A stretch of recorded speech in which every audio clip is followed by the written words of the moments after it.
this. I forgot. I need to check something. Shit, I wanted to read the last chapter. Why am I out of focus?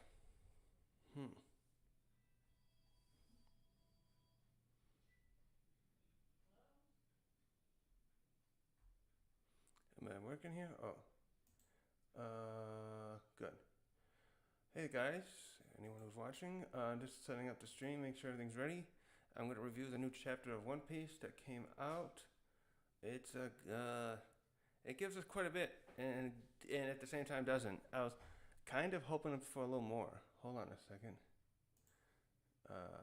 Let's see if it shows up live already here on YouTube. Then let's get going.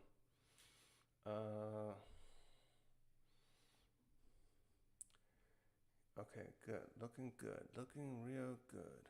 Oh wait, where's the chat doc? Doc for chat. There it is.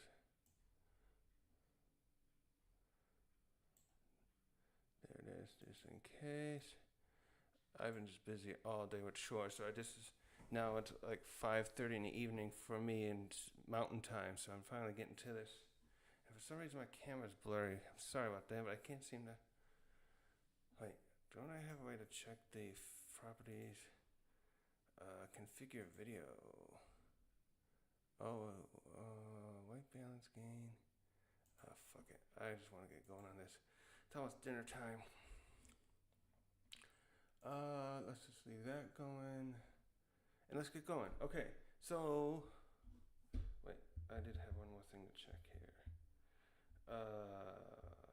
I'm gonna make sure I remember what happened last. It's been 2 weeks now, and I haven't done any video. I thought I was gonna get a post video on this, but I think I'm gonna wait till the next chapter after this one, when we'll get enough information here to have like a good post background.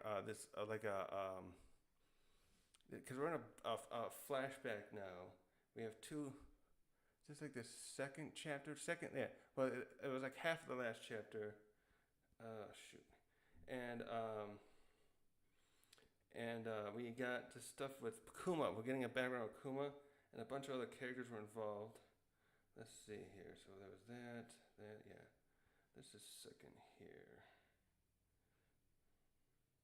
That's right. So the last chapter, we had two things happen. Wait, let me just start recording. Okay, all right, we're gonna start the review now. So the recap, the last chapter had Saturn first come to ashore at Egghead because he knew he had to take charge of the situation because Kizaru was not able to finish things quickly. And that was my favorite part of what's happening so far in that present point is Luffy did really well. But let's put that aside. Saturn came there and he had some of the Straw Hats and Vegapunk and Bonnie pinned down. He's using some kind of ability. I think it's still something like Conqueror's Haki, but maybe combined with something with ability with his, because he's some kind of was it a yokai? Spider yokai or demon or something like that. But like, so nothing's ringing any bells to me specifically to him being like that. But the flashback started because Bonnie must have found out something concerning Saturn, given the go-ahead to have Kuma become the way he is now. And the flashback is Kuma's flashback, and we're seeing this now. And instead of this being because Kuma's there and we get it like a flashback, like we do with like Robin or Brooke and all that, I think we're seeing this through like kind of like we're highlighting stuff that Bonnie saw several chapters ago when she so Kuma had some way of taking his paw fruit and making memories in a bubble, which I think is kind of interesting that Oda thought of a way to do that, because it reminds me of the thing in Harry Potter, that bowl, that shallow bowl, that thing, Pensieve maybe it's called, that Dumbledore used to put memories in, and he would review them to help him. He was like using them, especially in the fourth book, to like review like things that he was trying to piece together what was going on with the Triwizard Tournament, and he used it to show Harry important stuff later to help deal with Voldemort. So I'm not sure then, did they say why Kuma. I'm wondering why Kuma has these memories here. Oh wait, no, duh. Probably because I wonder. I think I did say this before that Kuma would probably need to would use these memories could probably go back to him, and he would become himself again in mind. He's been turned into a cyborg like even before Thriller Bark, but it seems like some point after that is when these memories were taken out, and they've been sitting here in Vegapunk's lab ever since. So so we jump to a flashback showing even when Kuma was a baby, and then years later and we find out he is part of a special tribe, which I still wonder if like Big Mom and the others are part of, because he's abnormally large. I still looked up, and I looked it up too, because Big Mom is still listed as like the tallest human, I believe, in the One Piece world, and Kuma is like I think taller than Kaido and Whitebeard, but not as tall as Big Mom. So, anyway, the tribe we know confirmed that Kuma's part of is called the Buccaneers, and the world government was after them, and his father knew he was being pursued by the government back then. This was almost 50 years ago now, and they eventually caught up to him because they figured they had Cypher Pole agents combing around areas and looking, and they found him in the Sorbet Kingdom and took all three of them as slaves. And unfortunately, the mother and father both die. And that was a point too where Kuma hears about the story of Nika from his dad. And something I missed, I guess in the last chapter, right after Kuma's dad's telling him about the Nika, he's actually shot by the right here. Is that it? Oh yeah, I did miss that. Right there, he's dancing around, showing a little dance to Kuma, and it's. I thought the guy just busted in there, the Celestial Dragon, and was yelling, "Pipe down!" But he's also carried a rifle, and he shot Kuma's dad, and you can see the smoke coming off the gun, and then Kuma's dad is laying off to the side, just enough to see that he's bleeding out there. So, I missed that.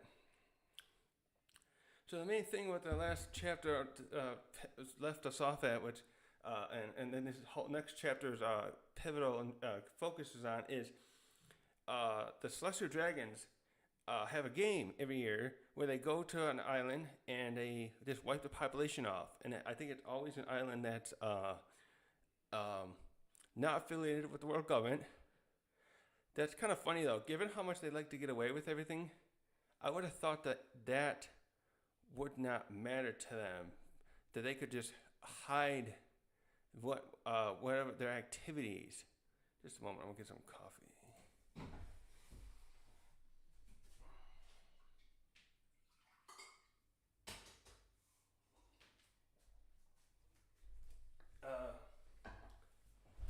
Let's see.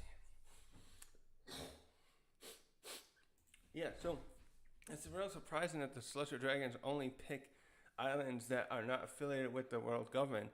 It makes sense, but this competition seems to happen quite a bit. I think it was like every 3 years. So like, how do they not run out of islands?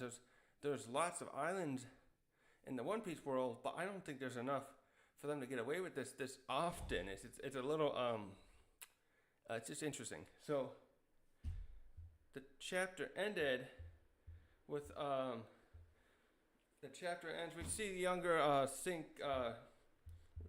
What's his name? Sink Garling. The Shanks' dad, I guess. And we also get introduced at the end to Ivankov and someone named Ginny, and who everyone's assuming is Luffy's mom, I guess. That'll be interesting if true, but I'm just gonna wait and see. I feel like Oda could make us think that, and that's I think he just has a tendency to throw us for a loop, kind of. So we shouldn't fall for that. But Ivankov and them showed up because they're part of this competition. So let's finish this competition. Also, they brought in a bunch of slaves that includes Kuma, Ivankov, and Ginny, and there's a point system going on. and those devil fruits as a prize apparently, and the Kuma and because Kuma, especially particularly and some others are because he's a buccaneer, they're considered special in the competition. They're still going to be killed, but you're awarded more points for it. One more thing.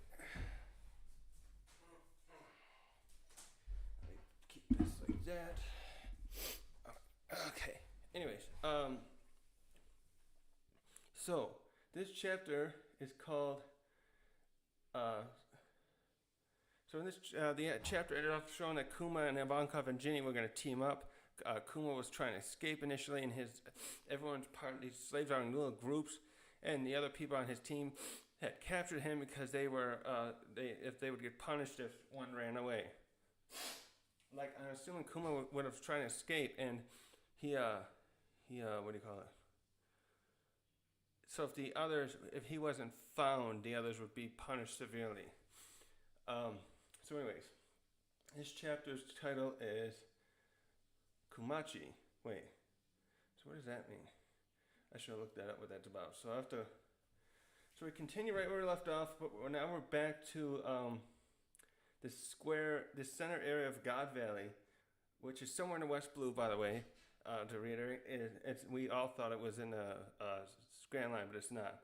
They're there, and all the slaves are starting to run off.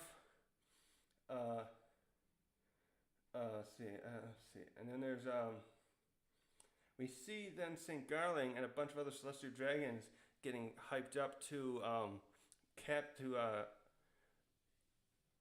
kill these people in a competition, and we get introduced to some of the point system.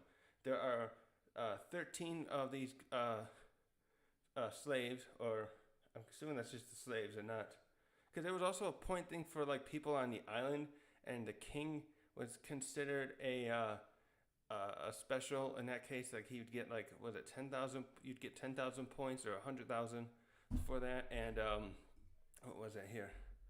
And Saint Garling, who at this time too doesn't seem to be isn't the head of the God's Knights. He's the come on, where did you just go? 1 second here. Why is this doing this to me? I had this chapter up. Come on. Open up again. Where was that? 10,000 or right here. 10,000, yeah. So they gave him negative 10,000 points. And some of these are, the special rabbits, as they call it in this translation, are worth 10,000 points. And then there's 150 more. So they have 163 people, other slaves, I guess, other slaves. Slaves are going to, well, maybe they brought some slaves with them for other stuff, but these slaves are specifically being let out onto the island and are part of this game. And it doesn't mention the points of those. And they talk about prizes for this, which it turns out to be some devil fruits, which I don't know. That's an interesting question too. Has any of the celestial dragons ever ate devil fruits, or do they forbid that some way? Because Boa and her sisters, Hancock, I keep calling Boa as her first name. Hancock and her sisters were given devil fruits, and they were just slaves, and were given devil fruits while they were slaves. And of course, there's other awful stuff that must have happened, but there's something about that and what's happening here makes me think that devil fruits are not allowed to be eaten by the average celestial dragon. They probably look down upon it in some way even.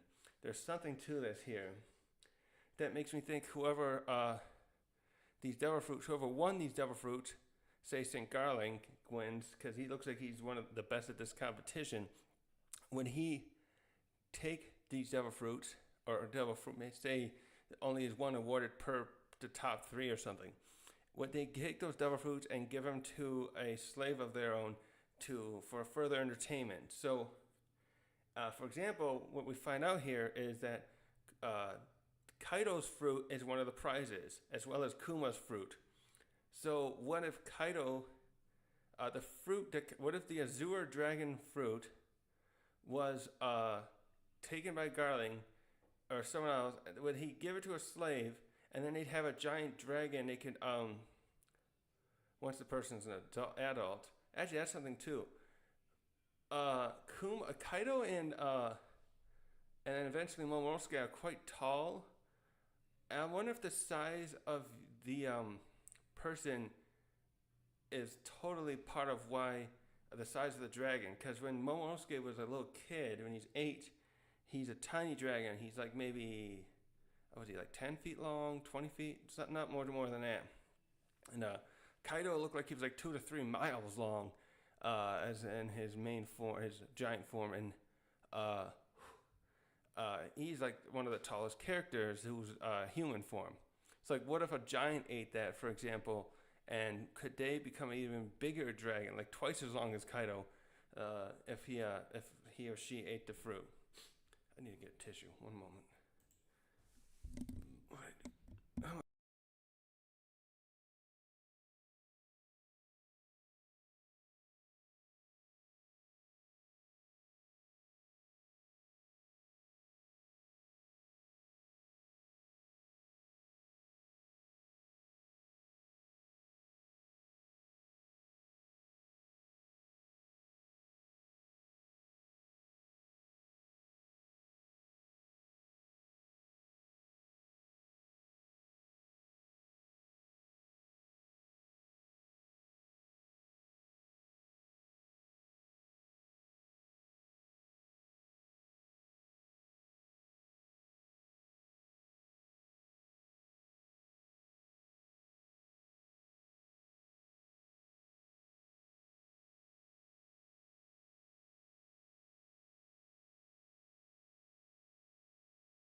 Can take some notes. Wait, where am I here? Yeah. Okay. Yes. What was I getting at? Yeah, the devil fruits. Whether or not they are, whether or not they're eaten by celestial dragons. So we start with Garling and these other celestial dragons. And those, wait, are those other gods' knights maybe? See the other celestial dragons who aren't wearing their masks. Now they have some unique looks to them, so I suspect some of them are the gods' knights. One's wearing a gas mask. I think it's a guy, and he's got long hair, pretty long hair coming down, and he has the number 46 over his one eye on the mask, also wielding a blade. We see 2 more below here, and one's wearing this big, thick hat. Also has really long hair and is carrying a gun. And one more has a short bowl cut, and it looks like you're wearing the ruffles of like a 15th or 16th century British royalty outfit. And the one with the hat and the gun has a line there where he it might be a girl or boy, I can't tell. And that one wants to wants to win a trophy for his specific family. And the other one with the mask says I'm not going to let you win, Garling. And Garling talks down to these other ones like, watch closely, kids. I'll show you how it's done. And then we also show the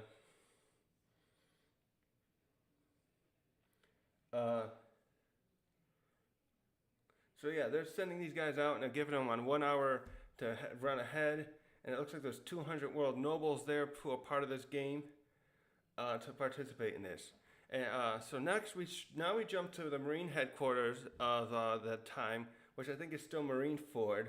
Yeah, because Marineford was there, and now it's the other place. There's another place because they wanted to place it in the New World now.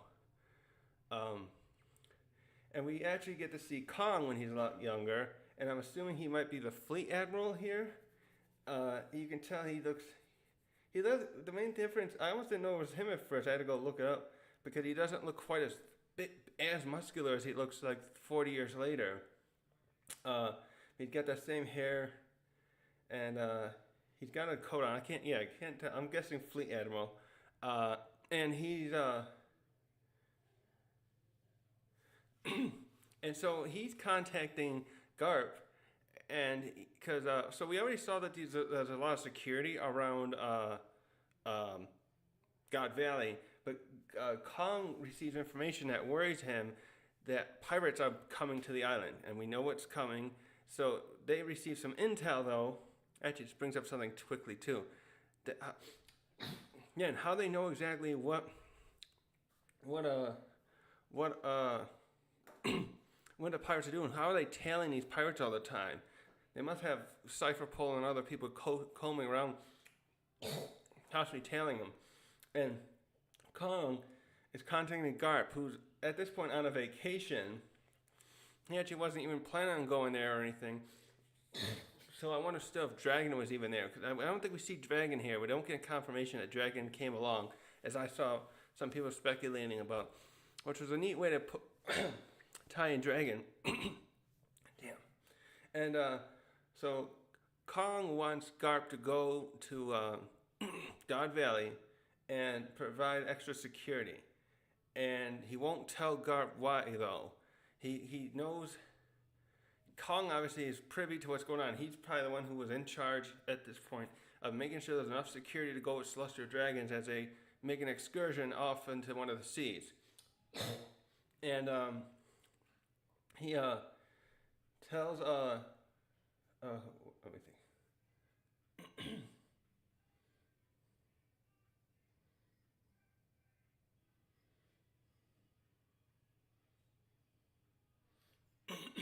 Oh, okay.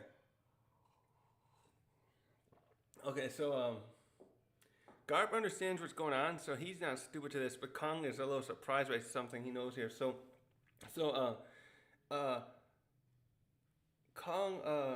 So apparently, something they stole.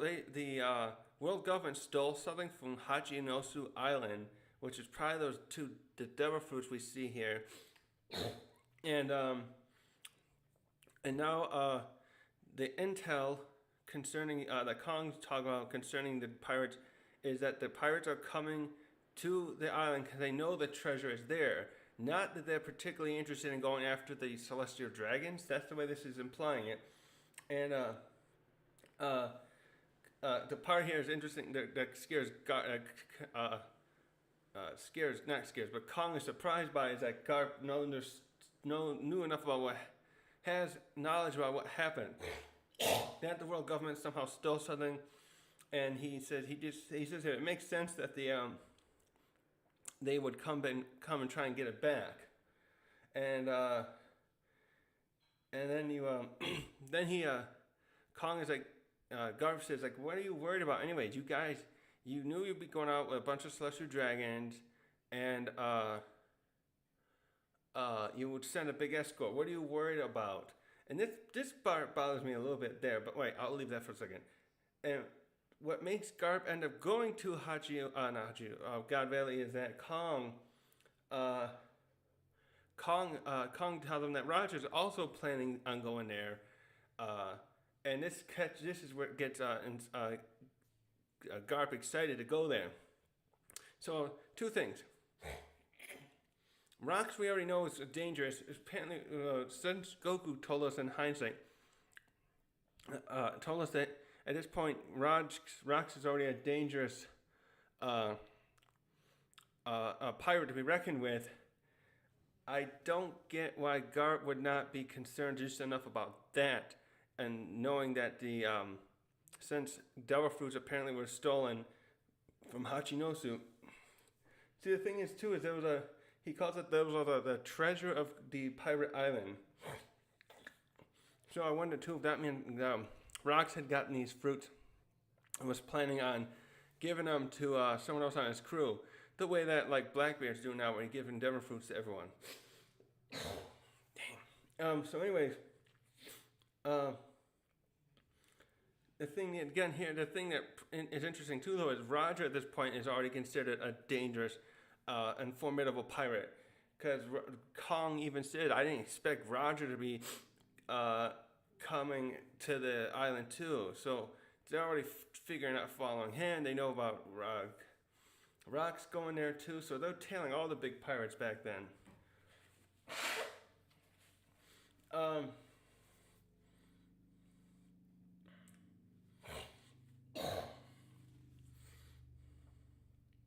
So now we switch back to we briefly switch to Hachinosu Island, and we get this little voiceovers of the other pirates commenting on how their rock pirates are heading for God Valley. And the other pirates are like, "Oh my God, this is going to be something that the world will never forget." Essentially, with them going to an island where they know that celestial dragons are there, and now we switch back to the main stuff. We get to the not main stuff. Now we're on to God Valley, and we switch to Ivankov talking to some of these other slaves and trying to rally them together. So Ivankov seems to understand fully like what this game's all about, and so he's rallying them by also telling them the truth about something here. So some of these slaves explain that they're told if they can survive for 3 weeks in this game, they'll be set free. Ivankov,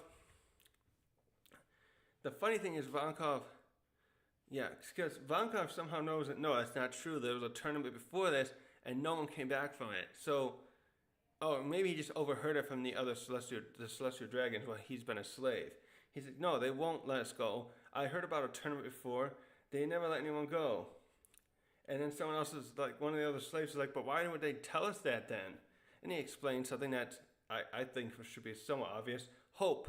They want to give the slaves hope, make them fight for their lives, do whatever they can to survive, instead of becoming kind of like how Kuma was here in the last chapter, where he's like, what do you call it? After his parents died, he lost hope and didn't really want to even live anymore.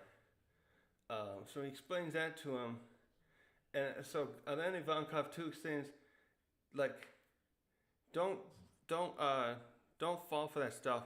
Instead, come with me, and we're gonna find a way to escape from this shitty game. So him and Ginny got a plan, and this is partly about having what the other pirates are gonna arrive. But first, we switch briefly to St. Garling, and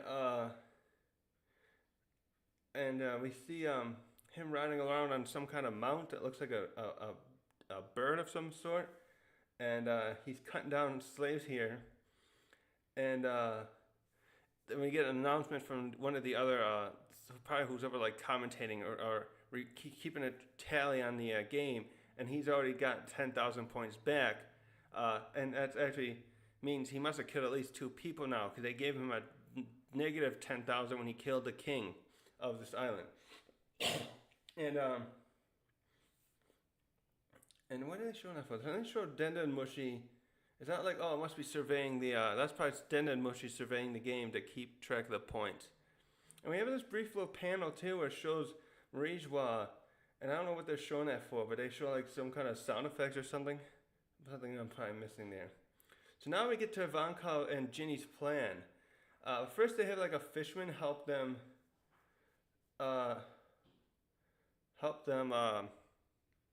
wait, what was I saying? He lays out this plan. So anyway, they lay out this plan here. This girl Ginny is Ginny, and she talking about what the prizes are, and this is where we get the showing that one is Kaido's fruit, and one is Kuma's fruit. So at the time, obviously, no one had them. Kaido didn't get it till right at the end of this incident, and Kuma, we'll see. So,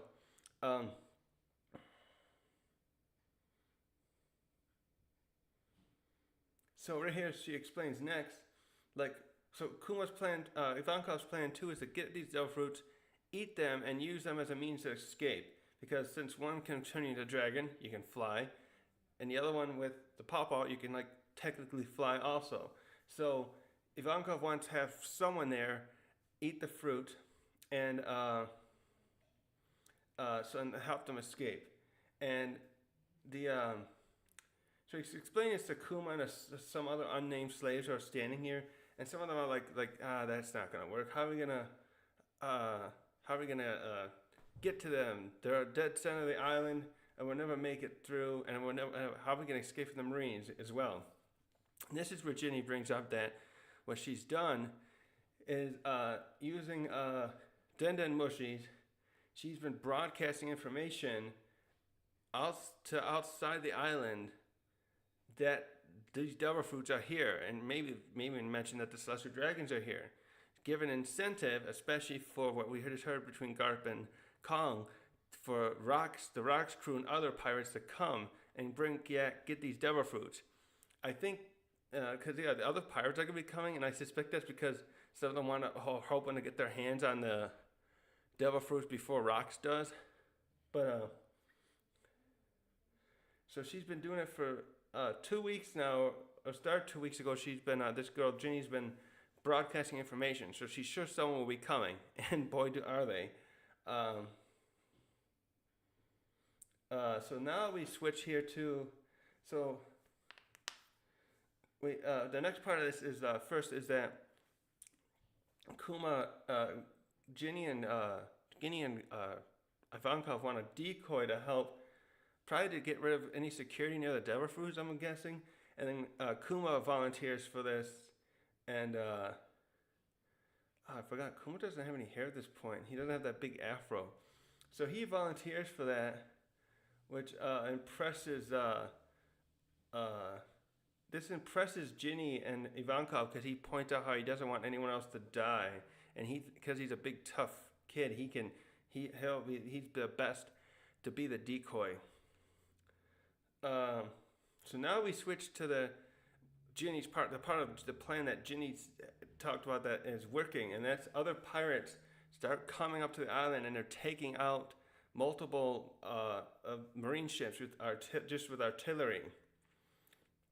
And we start seeing Marines surveying through binoculars, like what's going on. There's where are these pirates coming from? And they start naming off the ones that are coming. So they got Rocks coming, and we see, and they say other infamous and well-known pirates are coming as well. They actually only mention, I think, Roger as well in a moment, but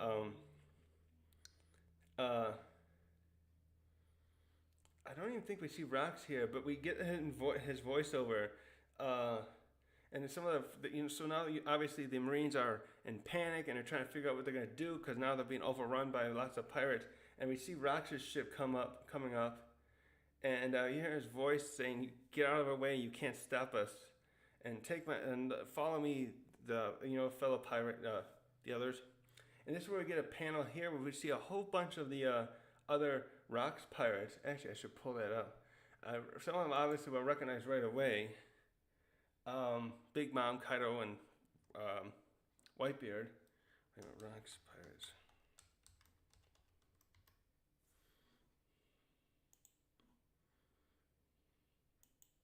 Oops. Wait, where'd that go? What are the members they show that are there?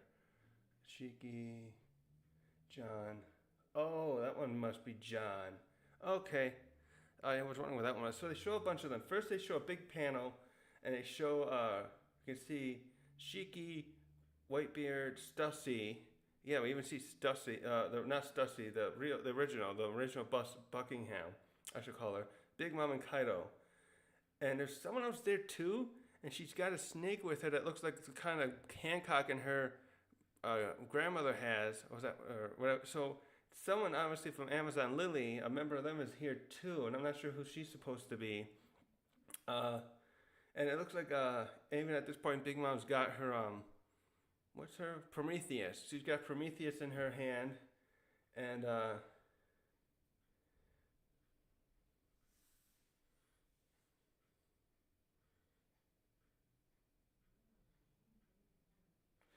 so yeah, these guys are out here competing. It looks like to get the devil fruit back, and the interesting thing too about this bit is when Rocks is ordering them to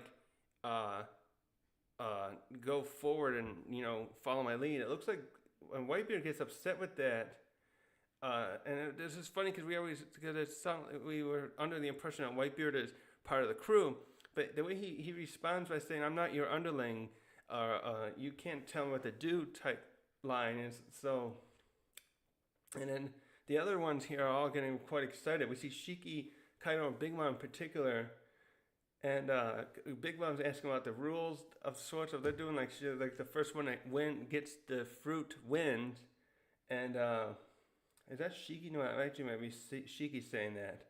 And then Big Mom says, "No, I'll be taking the. I'll be. I'm the one who's gonna win it."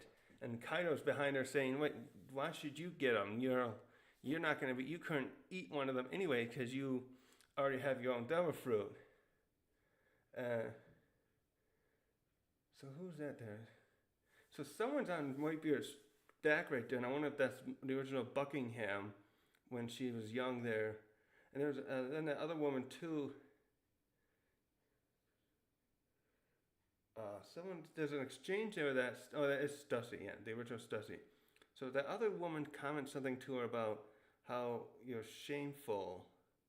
I'm missing something with that. But anyways, I see that Captain John is also, well, I'll just call him John at this point. John is there too. I had to look up on the wiki because he's drinking out of a bottle the way we saw him in Thriller Bark.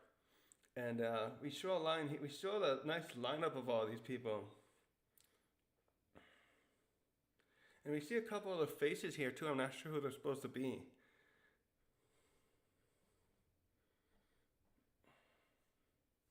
So we get this exchange with them here like, in the next part, and it's like Whitebeard says to the others, like, we gotta make sure the fruits are even here. Rox is just jumping the gun, and then Shiki yells at him like, don't try and boss me around. And then Big Mom is next and just saying, I'm gonna steal him quietly and get out of here. She wants to obviously, so it almost sounds like she's planning on her and Whitebeard. I noticed too are both like clearly showing they're not gonna listen to Rox that well. So she wants the fruits, I'm assuming, of it to give it to her children. And Kaido comments on, oh, I see Roger's here too. We gotta be careful with that guy. And someone else tells him to calm down, rookie. And then we get, who is that? Is that probably Stussy? Commenting about today's will be a deciding battle. And we see two other faces here too, and I don't know who they are. Like the one looks like he has a helmet on, and the other one's just a silhouette. Is that maybe Rox? It's supposed to be a silhouette of Rox. It's hard to say, but we get a really good panel of these guys as they were years ago. And oh, by the way, too, I see that Big Mom has her same hat on. She's always wearing the one with is that where homie is at? Napoleon, I think. So. Next, and then in the next panel, we get we start first by seeing like going back to the shoreline, and more pirate ships are blowing up there, and we switch briefly to the Celestial Dragons yelling at the Marines like, "What are you guys doing? You're supposed to be protecting us," and all that. And then we get back to the outline of the island, and other reports from the Marines are coming in. More pirates are showing up out of nowhere. Take care, like they're talking about, the orders are being sent out, like, watch out for this shore, the west shore is getting overrun, and like other people commenting, like, how the hell did they even know where we are? This is supposed to be secret. So then we switch briefly, small panel, see Roger and the others coming ashore. Also, by the point, at this point, obviously, I've just actually caught this though. We get a younger Roger, so we saw him last the youngest thing we saw with him was with him as when he met Rayleigh, and they didn't show his eyes at the time, but now we see him in his 38 years ago. Shoot, how old was he when he died? In his 40s, 20. So he's like in his late 20s, early 30s. We get a good look at him here. He's dressed similar to how we saw in Odin's flashback, but he's also still got the straw hat on, and it's flying behind him. He's got his same dark captain's coat. Oh, that's probably like, well, I think it was red. And then he had the white shirt. And he's carrying Ace. And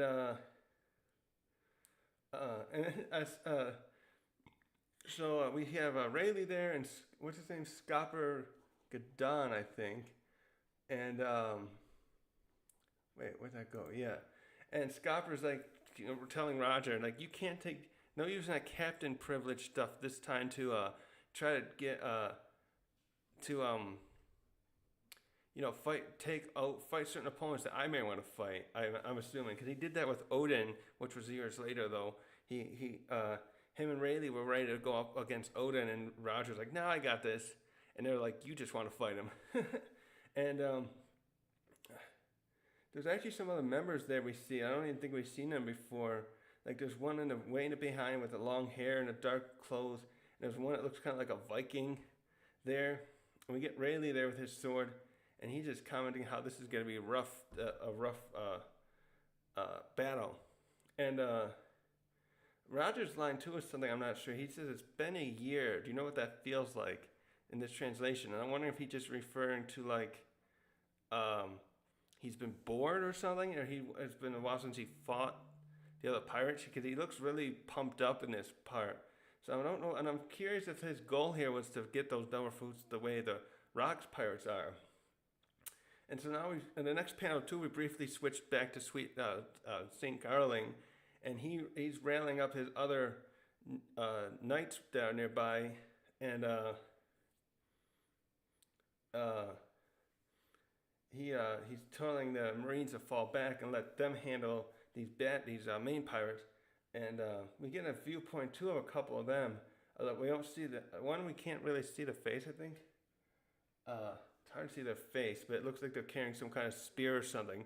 And there's a woman right behind Garling that you can get a bit of her face. She just looks like a very fit woman with long dark hair. We can't really see her eyes. And then the next bit, we're seeing bits of like the slaves, like what the hell's going on? This is becoming crazy. And the same thing from the Marines. They're like, Roger's pirates are here and Rocks are here. This is we're gonna probably all be killed. And then they get Hope in the form of Garp coming in. We see him. It's the same kind of panel too. I noticed funny thing is I just noticed when Whitebeard and the others come, we're looking at them they're all coming from the left side of the panel. So I have to do it the other way. They'll come from the left side of the panel. And then when it shows Roger and Garp coming, they're being shown from the other way, coming in, jumping in, and arriving. And all three, I noticed they got like Roger, Garp, and Whitebeard more front and center in each one. So Garp's coming in and he's got his fists ready. And he's yelling, "Tell me where Roger is." And I think that's Bogart there down below. Yeah, it's got to be. He's got the hat and the sword. And and you see some of the Marines that were previously disheartened by the arrival of these pirates screaming like, "Oh, we're saved," because Roger's Garp's there. So at this point, with all the chaos happening, Ivankov and Ginny's plan is coming to fruition as they point out all this chaos. We can get to the devil fruits, and we see him and Kuma and Ivankov each holding one of the devil fruits and about to eat them. And but right at that moment, Big Mom has arrived, and she jumps in and tackles Kuma and takes the fruit from him. And then she's starting to also run after Kuma, and Ivankov at that moment says, "Hurry up and eat it. Don't think about it. Just hurry, so one of us can get one of these powers that will help us have a chance to escape." And he does do that. So obviously here at this point we can see that when Ivankov was holding Kaido's fruit at that moment, and she got that one, and so now we know how she got it as well. And so this part's interesting because it kind of jumps around a little fast at this point. So Big Mom was just there, and we see her in the background holding Ivankov, and Kuma eats his fruit, the pawpaw fruit, and then suddenly Saint Saturn just appears here, and I thought it was just interesting because we never see him and Big Mom face off here. I was hoping for this. He comes there, and he's trying to make sure that Kuma specifically doesn't escape. He even says like, "Yo, you're that child of the Buccaneer tribe. You're meant to be a slave forever and die like one. We're not going to let you escape." And he goes on to say this has been decided through the course of history. Almost like the Buccaneers always been slaves. Yeah, they must have, I think they implied that in the last chapter actually. that they were always slaves. So Kuma gets up here and he just makes this interesting speech. He's like, oh, it's always been weird to me that people like you are great from birth. Like, oh, first he asks, like, you're a great person, aren't you? It's always been weird to me how you guys can just get to be great from birth.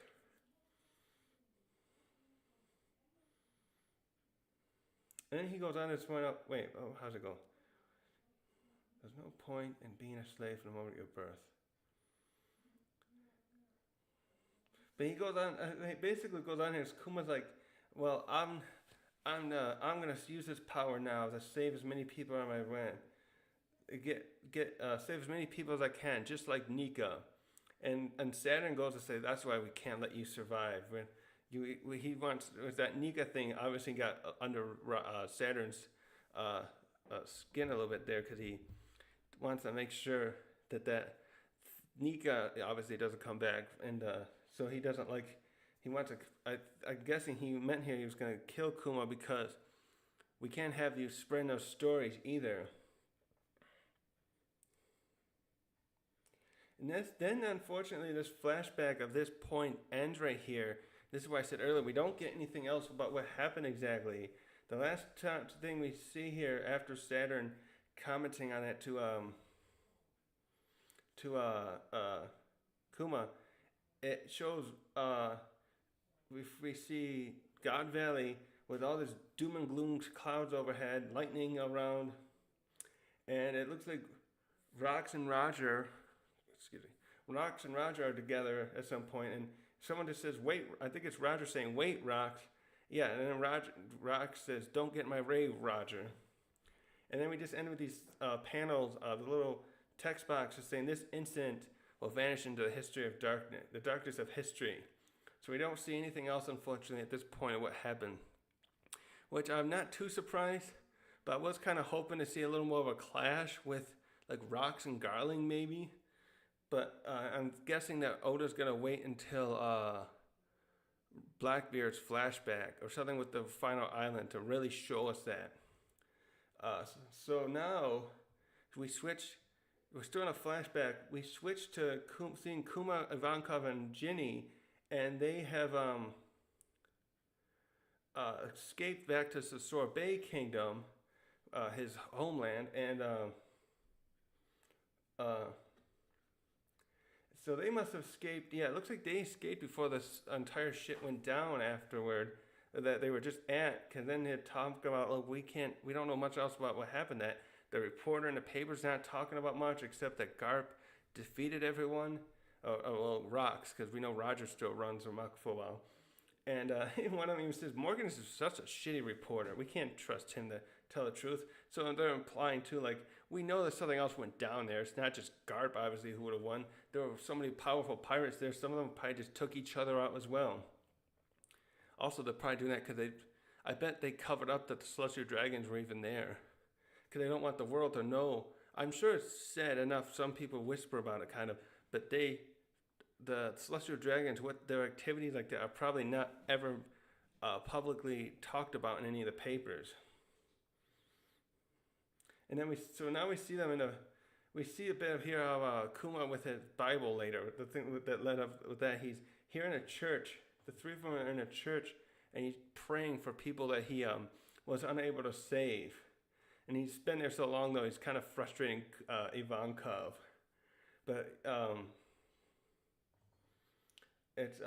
Ginny, too, is like, oh, it's terrible what we couldn't do. She's crying a bit there. And we see, and then Ivankov says, oh, well, it's all thanks to that hand of liberation you have there. Without that, none of us would have been able to escape. So we kind of see here, I guess, we're kind of getting a thing where Kuma's still like, where this is where he probably how should I say, the seeds of them becoming revolutionaries eventually, because he wants to probably, much like Fisher Tiger does later, he's thinking, oh, I can save these people with this power. And so now we get a few more pages here with the flashback from Ginny and Kuma, first Ivankov decides to head off to sea now. Uh, so he leaves and says his goodbyes to the other two. Oh wait, Kamuchi. Oh, is that Kuma's full name? Kamuchi? Because Ginny here decides she's gonna stay with Kuma, and then we see Ivankov leave off in a little ship, kind of the way Luffy and Ace have.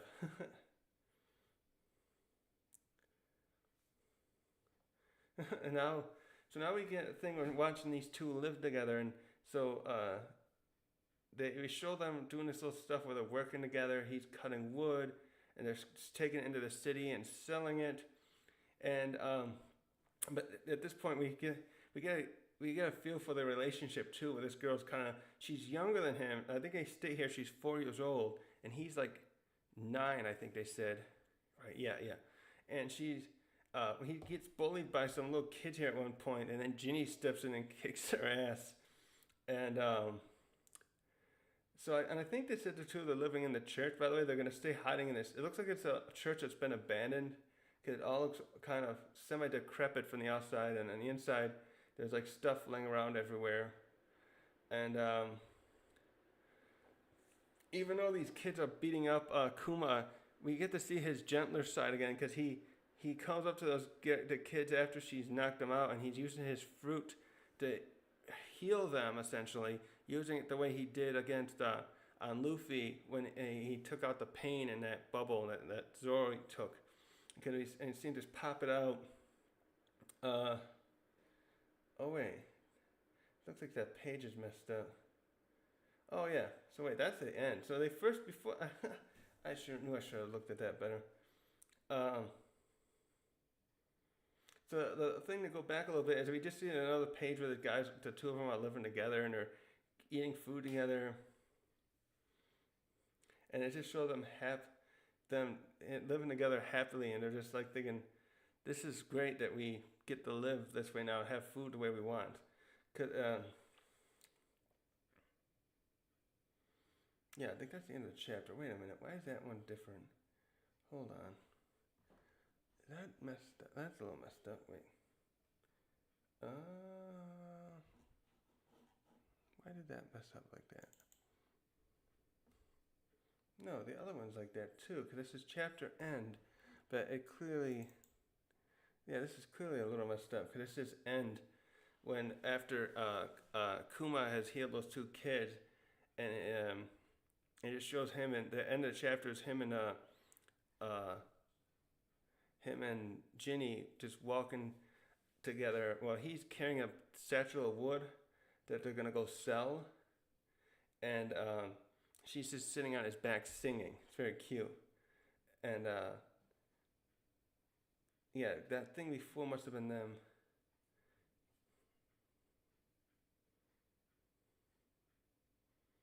Yeah, it's just a cute chapter there. That's a really nice ending. So we don't know anything else about this girl yet.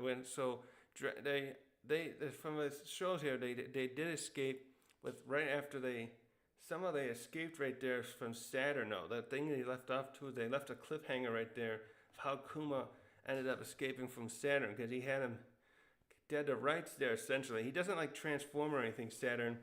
It shows him, actually what happened here, I didn't show up, as it's mentioned too, is the panel jumps quickly. It looks like Big Mom's coming after Kuma. He eats it quickly.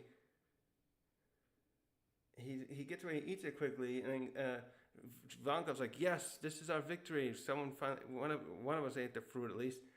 And then suddenly Kuma's like, "Whoa, what's that?" And Saturn comes up, and it looks like he's using his armor and hockey type ability, and he just knocks him down. And he's just standing over Kuma with like flames all around the house they're near, or the buildings. And they had that conversation I mentioned, and then they just switch after the two of them are having the conversation to the island, like I said. So I don't know, I'm guessing Roger or Rox probably showed up at that point, or someone must have just stopped this.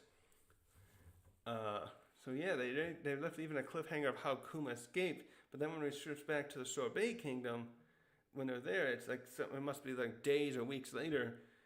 they don't know what happened except what Morgan put in the paper. So there's something there they were missing. So that's the chapter. So what's really interesting to me too is how Ginny and Kuma had this whole plan ready to execute, and how well it happened to work. They attracted all those pirates, so it wasn't even a purposeful raid by Rox. Although I still think with the way Rox is, how with Sengoku explaining to us that he wants to be king of the world. When he found out about this, through hearing Ginny sing, he probably thought, I can take advantage of this because there are celestial dragons there, and that means I could take a bunch of them out. Maybe I can take out, with this crew behind me, I can take out the God's Knights, and that will leave a huge deficit in that way in defense. And then we can go to Marijois afterward. That's my guess is what Roger was really coming here for. Because even though Garp is pointing out like he thinks this was happening merely because of the devil fruit. And it's funny though, Roger, again, Garp only wanted to go there because he wanted to get Roger. Funny too, when Roger was on his vacation, I didn't mention this, he's just sitting there sunning on some beach there. You can see all the people in the background. He must be like a public beach somewhere. Looks like there's a woman in the background. So he clearly wasn't like, I wonder where Dragon was at this point. 38 years ago. Dragon would have been what? 17, 18? So he didn't know a hint of what that was. Let me see who was behind Garp again. I think once we really could recognize there was Bogart. Let me zoom in there. There was someone with some wild long hair to the left of Garp. There was 3 others behind him. But one's got like short hair. It looks like it's in a knot, like a little top knot. And yeah, Dragon is clearly not in that shot. And when we look at Roger, actually it's a cool little detail there. If you look closely in the shots with each of them, Rox, Garp, and Roger, it shows a bit of their ship behind. It shows them like jumping off the ships. Also, there was someone else there I forgot to mention that's to the right of Whitebeard, who looks, he's got a really big head and no hair. And there's some other guy up and above who's got like claws. I wonder who that could be. Oh, this whole thing is so good. But I'm going to leave this here, and I'm going to be reanalyzing this and for another day. I've been on long enough. Yeah. So it's just interesting too, again, to think about one last thing, how the devil fruits were there and what they were going to do with them. So yeah, there's just a lot to think about there. Also, one last thing, it looks like Hachiosu Island was a little different back then. I'm trying to think, it has some kind of thing sticking out the side, like a U on its side. So, and who the heck would they have sent to Hachinosu Island to steal? Oh, maybe Cypher Pole could just do it. They probably had some really good agents back then too. Because Garp even says to, I think I said this earlier, Garp says to Kong, like, why would the world government be stupid enough to think they can go to this pirate island with the best of the worst there and steal something, and they wouldn't want to come back for it somehow. They wouldn't retaliate somehow. Like, they probably would have just gone, I don't know, maybe attacked a major base if they hadn't heard about this incident. If they didn't get Ginny's message, what would they have done in retaliation? It would have probably been pretty bad in the first place. But Garp was right, like, why the government's really lost their mind doing that. And one last little detail too, I noticed that Kuma has like, and the others all have targets on their back. I don't think I mentioned that before, but they obviously have these targets, so they would be, because I think there was one last thing with the rule where it said if you killed a slave or other person in one shot, you got bonus points. And where the hell did Ginny get those Denden mushies? Okay, anyways, that's it for today. I'm going to leave the questions for another video.